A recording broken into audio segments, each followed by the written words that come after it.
جناب ابراہیم علیہ السلام کو رب العالمین نے ہر امتحان میں کامیاب فرما دیا، اللہ کی توحید کا اتنا پرچم لہرایا۔ امام الانبیاء محبوب کبریا جناب محمد رسول اللہ صلی اللہ تعالی علیہ وسلم کی ذات اقدس کو رب العالمین نے ارشاد فرما دیا، کالی کملی والے صلی اللہ تعالی علیہ وسلم کی ذات اقدس رحمت للعالمین جناب محمد رسول اللہ کی خدمت میں کفار مکہ آ گئے، بتوں کی پوجا کرنے والے آ گئے، پتھروں کو اپنا حاجت روا ماننے والے آ گئے، مشکل کشا ماننے والے آ گئے، امام الانبیاء کی خدمت میں آئے، آ کے سوال کرنے لگے، پریشان کرنے لگے اور آ کے کہنے لگے، قُلْ يَا أَيُّهَا النَّاسُ إِن كُنتُمْ فِي شَكٍّ مِّن دِينِي فَلَا أَعْبُدُ الَّذِينَ تَعْبُدُونَ مِن دُونِ اللَّهِ وَلَكِنْ أَعْبُدُ اللَّهَ الَّذِي يَتَوَفَّاكُمْ وَأُمِرْتُ أَنْ أَكُونَ مِنَ الْمُؤْمِنِينَ۔ امام الانبیاء سلطان الانبیاء کالی کملی والے صلی اللہ تعالی علیہ وسلم کی ذات اقدس ہے، غیر مسلم لوگ ہیں، کفار مکہ ہیں، بے دین لوگ ہیں، اتنے بڑے جاہل لوگ ہیں، انہوں نے بیت اللہ میں بھی 307 بت اٹھا کے رکھے ہوئے ہیں، لیکن جب رحمت للعالمین جناب محمد رسول اللہ صلی اللہ تعالی علیہ وسلم کی ذات اقدس نے اللہ کی توحید کا اعلان کیا، اس بات کا اعلان فرمایا، قولوا لا الہ الا اللہ تفلحون۔ اور مکہ کے لوگوں، عرب کے رہنے والوں، عجم کے رہنے والوں، دیہات کے رہنے والوں، شہر کے رہنے والوں، آؤ میں ختم نبوت کا تاج اوڑھ کے آیا، میں اللہ کا نبی بن کے آیا، میں اللہ کا حکم لے کے آیا، میں اللہ کا پیغام لے کے آیا، اور پیغام یہ ہے، لا الہ الا اللہ محمد الرسول اللہ پڑھ لو، کامیاب ہو جاؤ گے۔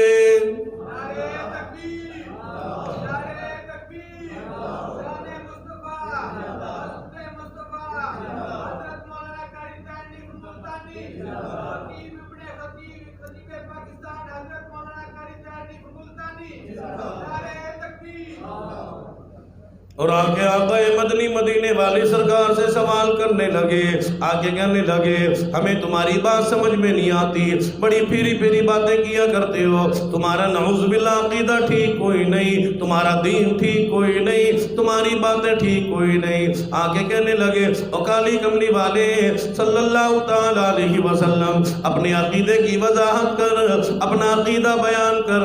تو کس کو مانتا ہے، کس کو اپنی باتوں کا اقدار سمجھتا ہے، سجدہ کس کے لیے کرتا ہے، قربانیاں کس کے لیے کرتا ہے، حج کس کے لیے کرتا ہے، زکاتوں کا حقدار کس کو سمجھتا ہے۔ اللہ رب العزت نے فرما دیا، محبوب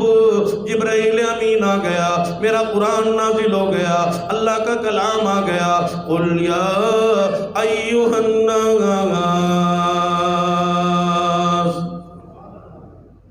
رحمت للعالمین جناب محمد رسول اللہ صلی اللہ تعالی علیہ وسلم کی ذات اقدس نے قیامت تک آنے والے مسلمانوں کو تعلیم دے دی، جب بھی تم سے کوئی سوال کرے، جب بھی بدعقیدہ کے لوگ تمہیں گھیرے، تم سے سوال کریں، تمہارے تو عقیدے کے بارے میں سوال کریں، ان کو یہی جواب دے دینا، قل یا ایھا الناس،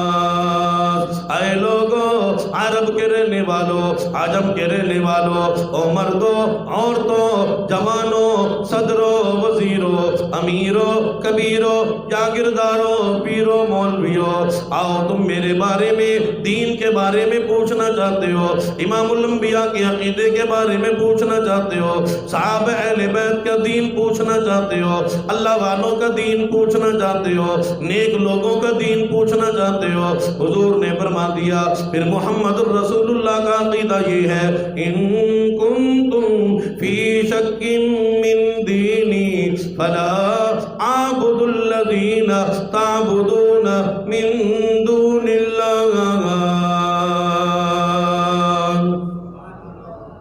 اور تم تمہیں میرے دین کے بارے میں شک ہے، میرے رب کے بارے میں شک ہے، میرے قرآن کے بارے میں شک ہے، امام الانبیاء کی حدیث مبارکہ کے بارے میں شک ہے، وہ حدیث مبارکہ کو جھوٹی کتاب کہنے والوں، فضائل اعمال کو جھوٹی کتاب کہنے والوں، او کفار مکہ، آؤ میں تمہیں تعلیم دے دوں، ان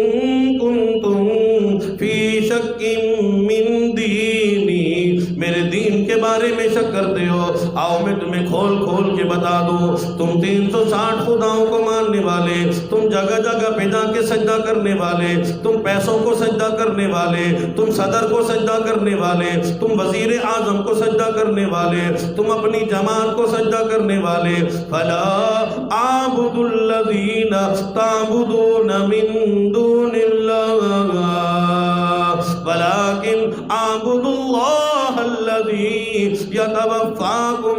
وامرت ان اکون من المؤمنین۔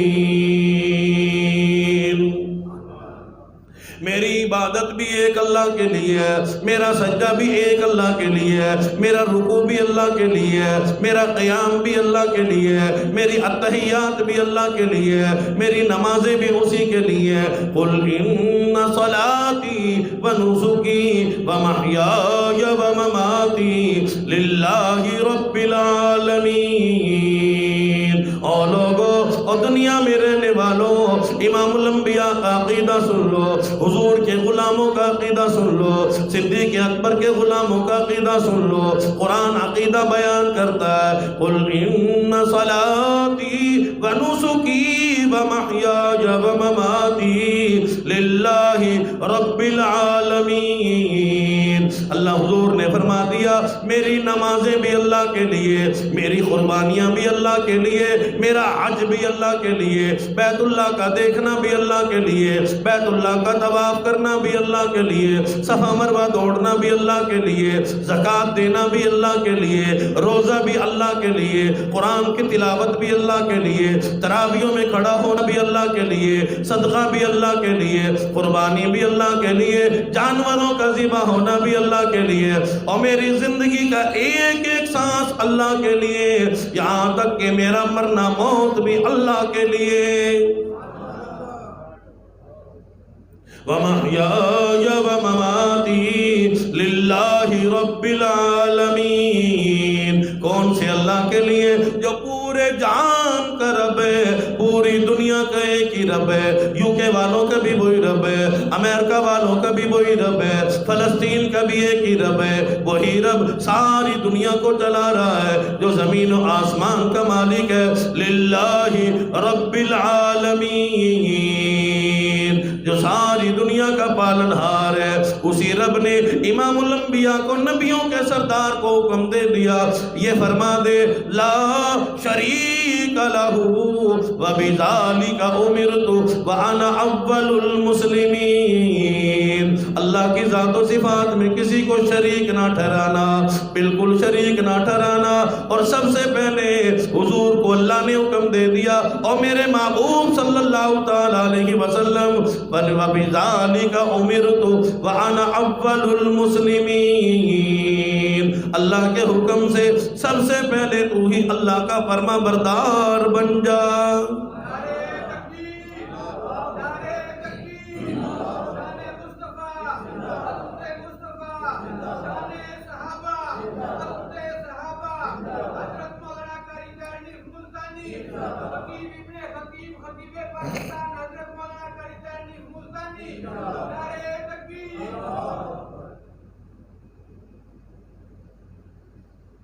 امام الانبیاء محبوب کبریا جناب محمد رسول اللہ صلی اللہ تعالی علیہ وسلم کی تعلیمات ہیں۔ حضور علیہ السلام کی بہترین تعلیمات ہمارے سامنے موجود ہیں۔ رحمت للعالمین جناب محمد رسول اللہ صلی اللہ تعالی علیہ وسلم کی ذات اقدس نے، حضرات انبیاء علیہ السلام نے اللہ کی توحید کی بقا کے لیے، دین کی بقا کے لیے، اسلام کی بقا کے لیے، لا الہ الا اللہ محمد رسول اللہ کی بقا کے لیے من تن دھن سب کچھ اللہ کی بارگاہ میں قربان کر کے دکھایا ہے۔ جناب ابراہیم علیہ السلام نے امتحان در امتحان اللہ کی بارگاہ میں پاس کر لیا. ایک لمحہ بھی، ایک منٹ بھی، ایک سیکنڈ بھی، ایک فرمان بھی اللہ رب العزت کا حکم عدولی نہیں فرمائی. ہر فرمان اللہ کا پورا کر کے دکھایا ہے. یہاں تک کہ بچے پہ گلے پہ چھری چلانے کی باری آئی، جناب خلیل اللہ نے بالکل گریز نہ فرمایا. اس لیے کہتا ہے کہ پیارے خلیل اللہ نو رب آپ آزماون لگا، پیارے خلیل اللہ نو رب آپ آزماون لگا. دادا محمد پاک دا اج مرتبے پاون لگا. ایک ہاتھ رسی دوجے چھری دل بند دی انگلی پھڑی. اے بھی نبی او بھی نبی حد مک گئی تعمیل دی. تر پے دو باغاں بھرے رحمت نو جوش آون لگا. دادا محمد پاک دا اج مرتبے پاون لگا. صرف اللہ کا حکم ہے، خواب میں دیکھا ہے. یا بنی انی اری فی المنام. مسلمانوں، بڑے بڑے جانور قربان کرنے والوں، بڑی اچھی بات ہے، ہم نے اپنے بڑے استطاعت کے مطابق جانور قربان کر کے آئے بیٹھے ہو، لیکن یہاں بچے کو ذبح کرنا، اللہ کی منشا کو سمجھنا، نبی کا خواب بمنزل وحی کے ہوتا ہے. جب یہ دیکھا یا بنی انی اری فی المنام، ساتویں رات کو خواب دیکھا. جناب خلیل اللہ نے، اللہ نے قربانی مانگی ہے. دل میں بات آئی، میرا اللہ میرے مال کی قربانی مانگتا ہے. سمجھ گئے اللہ رب العزت کی بارگاہ میں ایک اونٹ نہیں، 10 اونٹ نہیں، خلیل اللہ نے 100 اونٹ اللہ کی راہ میں قربان فرما دیے.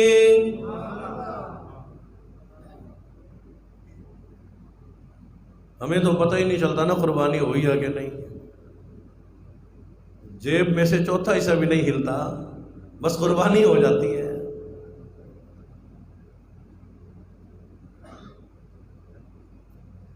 الحمدللہ.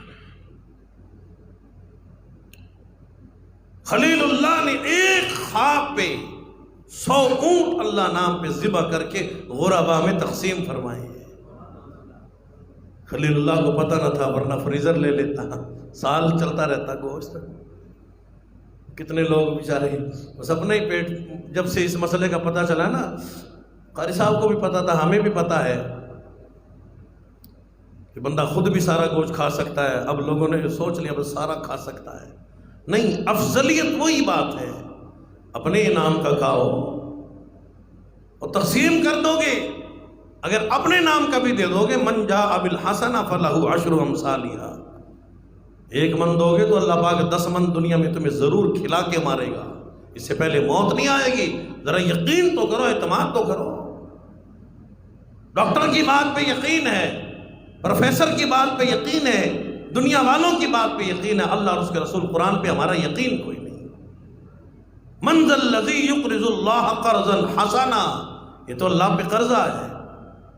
اللہ پہ قرضہ ہے. یہ 10 جانور، 1 جانور ذبح کیا، اللہ 10 دنیا میں ضرور دے گا. اتنی مالیت اللہ پاک تمہیں ضرور عطا فرمائیں گے، برکتیں ملیں گی، رحمتیں ملیں گی. لیکن خلیل اللہ کا عقیدہ ہے، دیکھا ہے یا بنی انی اری فی المنام. خلیل اللہ نے صبح بیدار ہو کے اللہ نام پہ 100 اونٹ ذبح کر کے غربا فقراء میں تقسیم فرما دیے. 8ویں رات کو پھر خواب دیکھا یا بنی انی اری فی المنام. میرے خلیل، بہترین شے جو تمہیں پسند ہو، دل کے زیادہ قریب ہو، اسے میں اللہ کی راہ میں قربان کرو. پھر صبح اٹھ کے 100 اونٹ اللہ نام پہ قربان فرما دیے. پھر خواب دیکھا 9ویں شب کو، اب تو بالکل یقین آ گیا، اب تو سمجھ گئے رب جلیل خلیل اللہ سے ذبیح اللہ کی قربانی مانگ رہی ہیں۔ یا بنی انی ارا فی المنام، اللہ نے بات کھول دی، او خلیل او میرے نبی سمجھ تو رہی ہو، انی اذبحک فانظر ماذا تری، اللہ نے دکھایا خلیل ذبیح اللہ کو، معصوم اسماعیل کو ذبح فرما رہی ہیں۔ صبح بیدار ہوئے اپنے لخت جگر نور نظر کو، سیدہ ہاجرہ گھر والی زوجہ محترمہ سے نبی کی گھر والی ہے، نبی کی اماں نے فرما دیا نئے کپڑے پہناؤ، اسے خوشبو لگاؤ، اچھے طریقے سے اسے سنوارو۔ صبح صبح عید پڑھنے والوں، شریعت کا حکم ہے بندہ اچھے طریقے سے غسل کرے، اچھے طریقے سے، جہاں بھی یہ الفاظ آئیں گے اس میں لکھا غسل اچھے طریقے سے ہونا چاہیے۔ اگلے سال پتہ نہیں بقرعید نصیب ہوتی ہے کہ نہیں، تمہیں کس نے کہا فجر کے ساتھ عید کی نماز پڑھ کے آؤ؟ اللہ نعوذ باللہ، اللہ کو نہیں پتا تھا؟ انہیں جلدی جلدی پڑھاؤ، بھوک بھی بڑی لگی ہے، بھوک تو قبر تک ختم نہیں ہوتی۔ اللہ کرے موت کی بھوک نہ لگے، اللہ کرے قبر کی بھوک نہ لگے، یہاں کی بھوک تو مٹنے والی نہیں، کتنے بھی ہوٹلوں پہ جا کے کھا لو، سارا جانور کھا جاؤ، دیکھا نا بس ایک ہی دن میں سارا گوشت ختم ہو جاتا ہے، بعد میں کسی سے پوچھو گوشت ہے، وہ کہتے ساڈے کول تے بچی کا شے نہیں، کہاں؟ یعنی ایک ناشکری کا ایسا دور ہے، لیکن اللہ پاک کھلاتے ہیں، یہ بھوک ختم ہونے والی نہیں، جلدی کرو، نماز میں جلدی، ہر چیز میں جلدی، ہر چیز میں جلدی، ہر چیز میں جلدی۔ حکم ہے اچھے طریقے سے غسل کرو، بدن کی صفائی کرو، جو ضروری بال جو ہوتے ہیں ان کو بھی، جو زائد بال ہیں ان کو بھی صفائی کرنی چاہیے، ناخن کاٹنے چاہیے، جسم کے اچھے طریقے سے صفائی، خوشبو، اس میں انشاءاللہ گھنٹہ لگ جاتا ہے، پھر 6 بجے تک بھی ٹائم نہیں ملتا۔ یہاں جب مولوی صاحب نے اعلان کر دیا بس 5:30 بجے پڑھاؤں گا، منہ دھو کے ہی آ جائے گا، اس نے غسل کیسا کرنا ہے، کیسی خوشبو، کیسی تکبیر، اللہ اکبر اللہ اکبر لا الہ الا اللہ اللہ اکبر اللہ اکبر وللہ الحمد۔ میں نے پچھلے جمعے کو تکبیر بتلائی، عمر رسیدہ ایک مائی جمعہ پڑھنے آتی ہے، مجھے کہنے لگی قاری صاحب مجھے تو نہیں آتی، دادی نانی اتنی عمر رسیدہ مائی اللہ کے دیندار نمازوں کا اہتمام کرنے والی، ایک بات عرض کر رہا ہوں، میں اس مائی کا گلہ نہیں کر رہا بلکہ ایک بتلانا چاہتا ہوں، لیکن مجھے خوشی ہوئی، وہ مائی میرے گھر آئی ہوئی تھی، مجھے کہنے لگی تھی آپ مجھے 3 دفعہ کہلوائیں، بوڑھی عورت ہے وہ کہنے لگی مجھے 3 دفعہ آپ یہ تکبیر یاد کرائیں، لیکن اور مجمع میں سے کسی نے کہا جی ہمیں نہیں آتی، ہمیں بھی یاد کراؤ، بس خیر ہے جی کوئی بات نہیں، نہیں آتی تو نہ آئے، اور جب نہیں آتی تو گوشت کھانا بھی جائز کوئی نہیں، یاد رکھ تکبیر آئے گی تو گوشت کھانا جائز ہوگا نا، گوشت تو مزے سے کھا جاتا ہے، لیکن تکبیریں یاد نہ کی۔ حضور نے فرمایا جو مالدار ہو اللہ نے صاحب استطاعت بنایا اور جان بوجھ کے مال کو بچا لے، قربانی نہ کرے، حضور نے فرمایا وہ ہماری عیدگاہوں کے قریب نہ آیا کرے، فلیس منا، وہ میرا نہیں میں اس کا نہیں۔ کئی لوگ کہتے ہیں جو اچھا پیسے بچا لیے، 1,00,000 2,00,000 بچ گئے، پتہ نہیں تیرے کفن پہ لگیں گے، نصیب ہوگا کہ نہیں پتہ نہیں، کلخانے پہ بھی 4 دیگے بچے پکاتے ہیں کہ نہیں، وہ بھی کہیں گے چھولے کھا کے چلے جاؤ، خیر ہے جی اب تو دور ایسا ہی ہے۔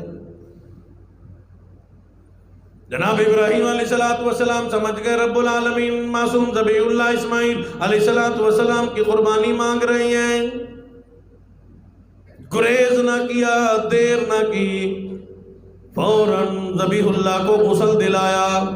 نئے کپڑے پہنائے، خوشبو لگائی، اللہ سے ملنے کے لیے جا رہا ہے، بہت بڑے دوست سے ملنے کے لیے جا رہا ہے۔ ادھر چلتے چلتے روس رسی بھی لے لی، چھری بھی لے لی، پیارے خلیل اللہ نو رب آپ آزماون لگا، پیارے خلیل اللہ نو رب آپ آزماون لگا، دادا محمد پاک دا اج مرتبے پاون لگا۔ چلتے چلتے بغل میں چھری بھی دبا لی، رسی بھی دبا لی، ایک ہاتھ چھری ایک ہاتھ رسی دوجے چھری دل بند دی انگلی پھڑی اے وی نبی او وی نبی حد مک گئی تعمیل دی تر پئے دو باغاں بھرے رحمت نو جو شامل لگا دادا محمد پاک دا اج مرتبے پامن لگا اللہ پاک نبوت کو چمکا رہی ہیں اللہ پاک اپنی توحید کو پالش فرما رہی ہیں چمکا رہی ہیں میرے نبی ایسے ہوا کرتے ہیں پیغمبر ایسے ہوا کرتے ہیں ادھر خلیل اللہ ذبیح اللہ گھر سے نکلے ہیں شیطان لعین کو بڑی تکلیف ہو گئی شیطان کو بڑی تکلیف ہوتی ہے اتنی دور جمعہ پڑھنے جاتا ہے یہیں نیڑے پڑھ لیا کرنا کہیں یہاں 5 بجے ہوتی ہے عید یہاں پڑھا کرو جمعہ بھی 1 بجے مولوی صاحب پڑھا کے چلے جاتے ہیں قاری صاحب تو بڑی دیر سے جمعہ پڑھاتے ہیں ہمارے پاس ایک ساتھی آتے ہیں جمعہ پڑھنے کے لیے ایک دفعہ میری اس سے ملاقات ہوئی بچہ بھی ساتھ تھا میں نے کہا آپ مجھے جانتے ہو اس بچے سے کہا کہتے ہیں آپ وہی مولوی صاحب ہو نا قاری صاحب جو دیر سے جمعہ پڑھاتے ہو ساری دنیا جلدی جمعہ پڑھاتی ہے قاری صاحب دیر سے جمعہ پڑھاتے ہیں ہم بے وقوف نہیں ہیں پاگل نہیں ہیں دور دور کا جو سفر کر کے آتے ہیں حدیث مبارکہ ہے جب بندہ وضو کر کے چلتا ہے قدم قدم پہ نیکی لکھی جاتی ہے قدم قدم پہ رحمتیں نازل ہوتی ہیں قدم قدم پہ اللہ برکتیں نازل فرماتے ہیں شیطان لعین کو بڑی تکلیف ہوئی سب سے پہلے سیدہ حاجرہ رضی اللہ تعالیٰ عنہ کی خدمت میں آ گیا علماء نے اس کی وجہ لکھی ہے ایک تو عورت بڑی عقیدتاً کمزور ہوتی ہے عورت کا بچہ بیمار ہو جائے کوئی نقصان ہو جائے تو بڑی جلدی بڑی مجبور ہو جاتی ہے عقیدہ اس کا بڑا کمزور ہوتا ہے کوئی بھی آ کے کہہ دے فلاں کی منت مان لے فلاں کی قبر پرستی کر لے فلاں بابا جی کے پاس چل وہ تیرا سارا کام ٹھیک کر دے گا شیطان مردود بھی بابے والی شکل بنا کے آیا بڑا پیر بن کے آیا گلے میں تسبیح ڈال کے آیا ہاتھ میں بڑا لٹھ اور ڈنڈا لے کے آیا